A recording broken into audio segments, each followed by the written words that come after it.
Di awal dekade 1960-an, sebuah anomali politik terbesar tercatat dalam sejarah Indonesia ketika Nahdlatul Ulama, Partai Ulama Islam tradisionalis terbesar, memilih melebur bersama PKI di dalam poros Nasakom bentukan Presiden Soekarno. Musuh bebuyutan terpaksa bersatu dalam satu meja politik. Mengapa NU menjadi partai Islam terbesar yang mendukung Nasakom? Apakah langkah NU hanya demi kekuasaan? Ataukah demi menyelamatkan NU dari pembubaran? Langkah NU mendukung Nasakom ini banyak dikecam dan dianggap sebagai pengkhianatan terhadap umat Islam. Inilah manuver paling kontroversial dari sejarah Nahdlatul Ulama.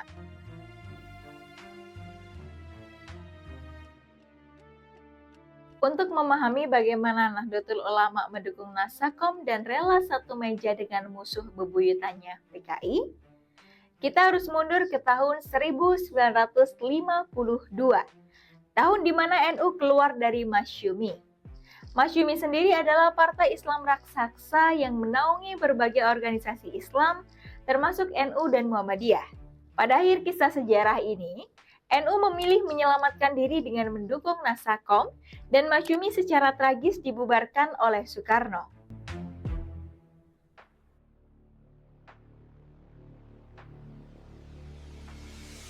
Tahun 1952, ketika NU mengambil keputusan radikal untuk keluar dari Masyumi, Partai Federasi Islam terbesar saat itu, perbedaan pandangan antara elit Masyumi yang didominasi kaum modernis dan Kiai NU yang mewakili kaum tradisionalis mengenai posisi politik, strategi perjuangan, serta alokasi jabatan Menteri Agama menjadi pemicu utama keretakan yang tidak bisa didamaikan lagi.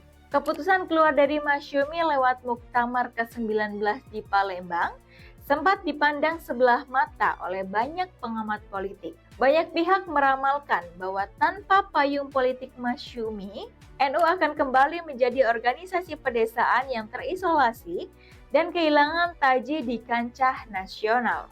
Namun, para kiai tradisionalis membuktikan sebaliknya, dengan mulai membangun mesin politik mandiri yang berbasis pada jaringan kultural pesantren yang mengakar kuat.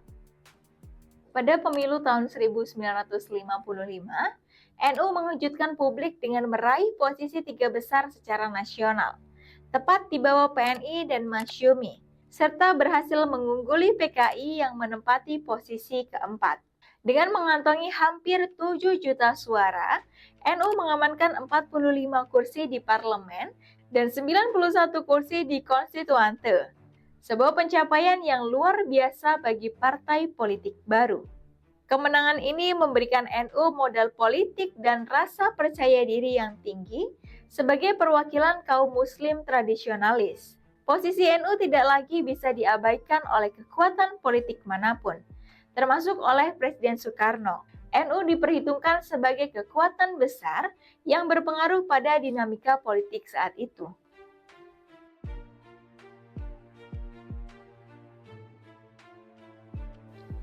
Dekret Presiden 1959.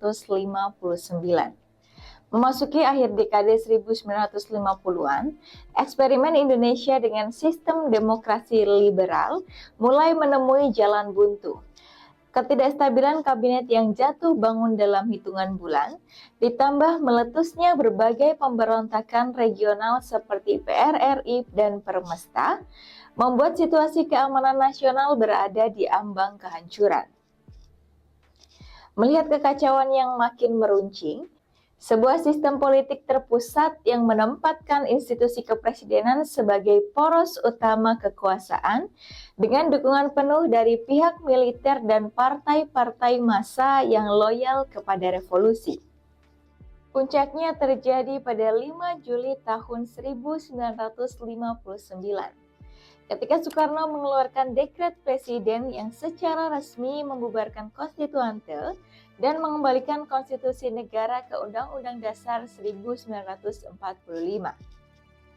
Langkah otoritatif ini mengakhiri riwayat demokrasi liberal yang secara otoritas membubarkan sistem parlemen multipartai yang dinamis.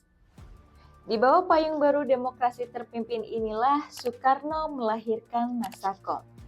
Nasionalisme, agama, dan komunisme sebagai poros tunggal pemersatu bangsa.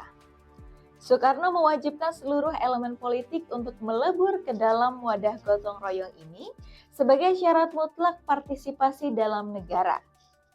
Disinilah polarisasi besar politik Islam terjadi. Masyumi memilih jalur oposisi frontal menolak konsep tersebut hingga akhirnya dibubarkan rezim pada 1960. Sedangkan NU memilih jalan adaptif demi menyelamatkan diri dari pembubaran massal.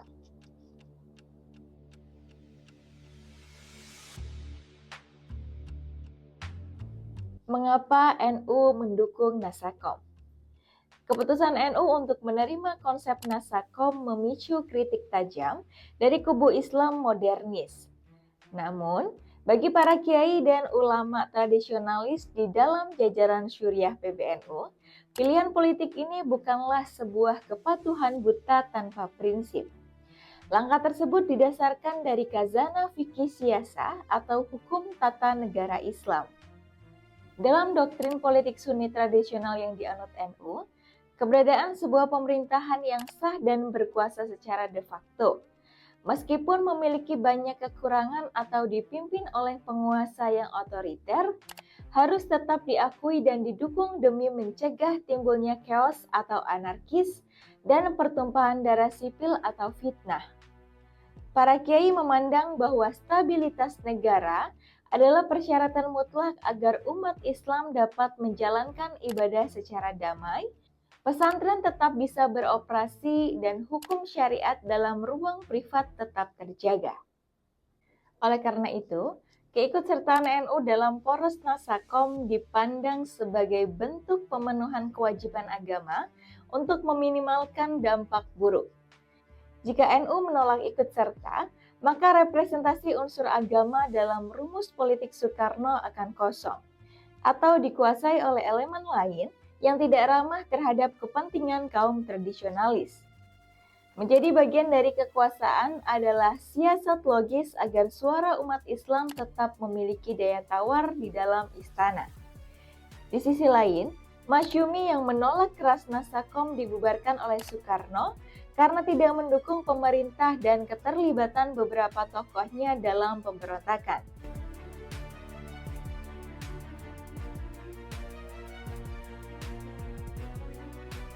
Tokoh NU di balik Nasakom.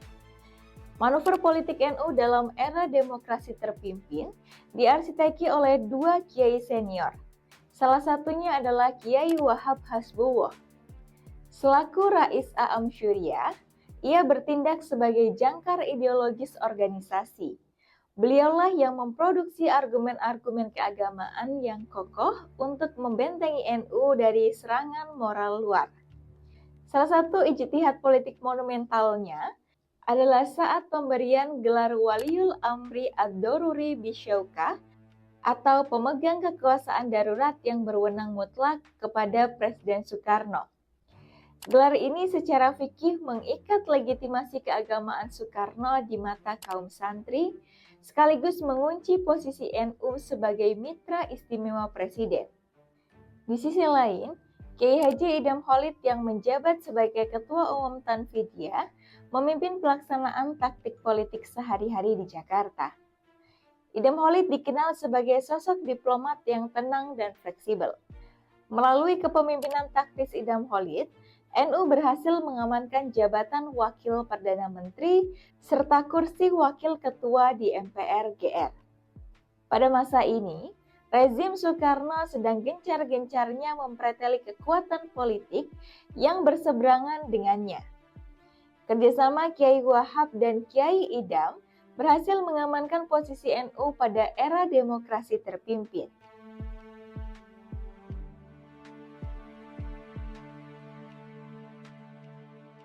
Semeja dengan PKI. Implementasi Nasakom berdampak pada pembentukan DPR GR atau Dewan Perwakilan Rakyat Gotong Royong dan DPA atau Dewan Pertimbangan Agung yang anggotanya ditunjuk langsung oleh Presiden berdasarkan perimbangan unsur nasionalis, agama, dan komunis.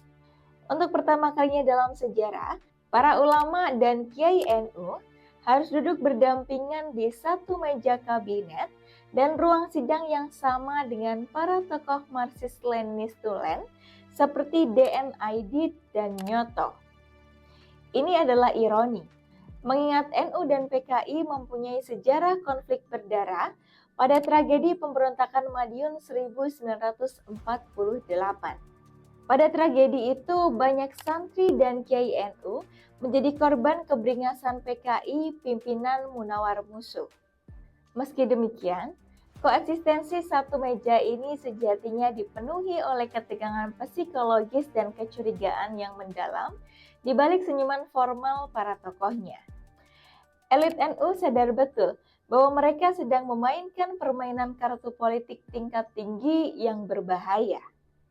Kehadiran fisik NU di dalam lembaga-lembaga negara tersebut dimanfaatkan secara taktis untuk memantau dari dekat pergerakan politik PKI serta mengimbangi dominasi pengaruh mereka terhadap keputusan-keputusan krusial kepresidenan.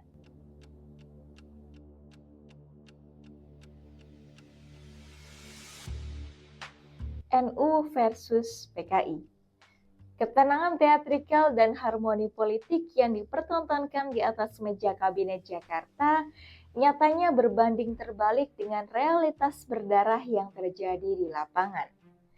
Sejak pertengahan tahun 1963, hubungan antara massa NU dan PKI di pedesaan Jawa Timur, Jawa Tengah, dan sebagian Sumatera Utara berada dalam kondisi ketegangan yang siap meledak. Pemicu utama dari eskalasi fisik ini adalah instruksi dari kepemimpinan pusat PKI kepada sayap organisasinya, Barisan Tani Indonesia atau BTI, untuk mempercepat implementasi Undang-Undang Pokok Agraria 1960 melalui strategi yang disebut aksi sepihak. Massa BTI mulai melakukan penggalangan massa di desa-desa untuk mengklaim, mematok, dan menduduki secara paksa lahan-lahan pertanian yang mereka tuduh sebagai milik para tuan tanah yang melebihi batas ketentuan hukum. Strategi PKI ini menemui benturan keras karena tanah-tanah yang menjadi sasaran pendudukan sepihak di pedesaan seringkali merupakan tanah milik para kiai lokal atau tanah wakaf yang menjadi sumber pendanaan operasional pesantren. Bagi komunitas santri tradisionalis, tindakan BTI bukan sekedar masalah sengketa agraria atau konflik kelas ekonomi. Itu adalah penyerangan langsung terhadap kehormatan agama dan elemen Nahdlatul Ulama. Guna mengimbangi agresi lapangan kelompok kiri, NU merespon dengan mengonsolidasikan sayap pemudanya.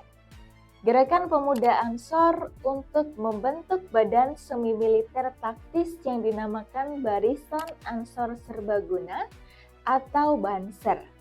Bentrokan fisik bersenjata tajam di area persawahan dan perbatasan desa menjadi pemandangan yang tak terhindarkan. NU dan PKI dalam bingkai Nasakom tampak rukun di tingkat pusat, namun sangat panas di tingkat akar rumput.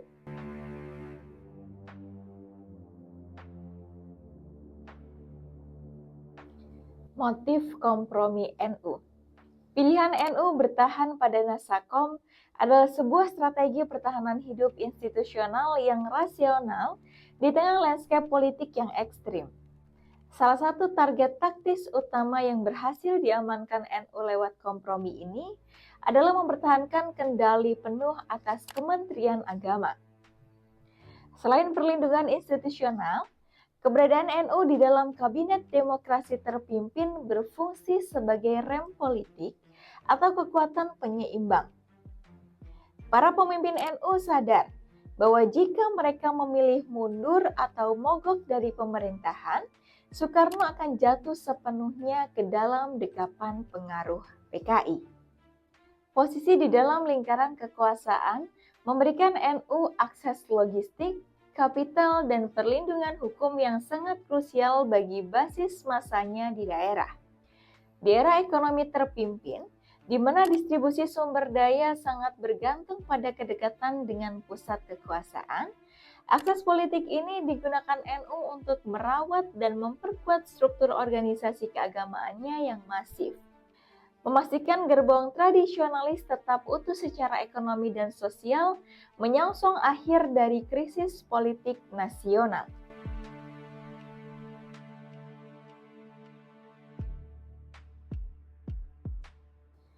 Pasca G30S. Ambisi konsep Nasakom yang dibangun dengan penuh kompromi oleh Soekarno akhirnya menemui titik nadir pada malam 30 September 1965. Peristiwa penculikan dan pembunuhan tragis terhadap para jenderal Angkatan Darat meruntuhkan secara instan keseimbangan segitiga kekuasaan antara presiden, militer, dan PKI. Kejadian ini mengubah arah angin kekuasaan ke tangan militer di bawah komando Mayor Jenderal Soeharto. Melihat peta kekuatan yang berubah total dalam hitungan hari, elit PBNU di bawah komando Kiai Haji Idam Khalid bersama pimpinan GP Ansor bergerak cepat mengambil keputusan politik krusial yang menentukan masa depan organisasi. NU melepaskan seluruh retorika harmoni Nasakom di masa lalu dan secara resmi menunjuk PKI sebagai dalang utama di balik peristiwa berdarah tersebut. NU tercatat sebagai organisasi massa keagamaan besar pertama yang mengeluarkan resolusi resmi menuntut pembubaran dan pelarangan total terhadap PKI beserta seluruh sayap organisasinya. Dendam politik dan perselisihan berdarah akibat gesekan agraria di masa aksi sepihak yang selama bertahun-tahun diredam demi menjaga muka Soekarno, kini meledak tanpa bisa ditahan lagi. Di tingkat akar rumput, pemuda-pemuda NU dan anggota Banser bergerak di garda terdepan berkoordinasi dengan Satuan Militer Angkatan Darat untuk melancarkan operasi pembersihan dan penghancuran terhadap sisa-sisa kekuatan komunis di desa-desa. Pembalikan arah politik yang radikal ini tidak hanya menutup lembaran kompromi panjang NU di era demokrasi terpimpin secara permanen, tetapi juga menempatkan NU sebagai salah satu pilar utama di atas runtuhan kekuasaan lama menuju awal pembentukan rezim Orde Baru.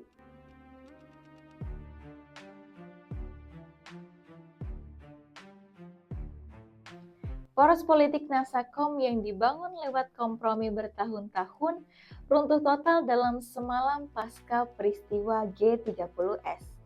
Memaksa Nahdlatul Ulama mengambil langkah radikal berbalik arah demi menumpas kekuatan kiri hingga ke akar rumput. Langkah masuk ke dalam lingkar kekuasaan Soekarno terbukti bukan sebuah bentuk kepatuhan buta, melainkan kalkulasi fikih siasah untuk bertahan hidup di tengah pusaran konflik ideologi yang mematikan. Menurut Anda, apakah langkah pragmatis NU bergabung dalam Nasakom saat itu bisa dibenarkan sebagai taktik darurat demi menyelamatkan umat?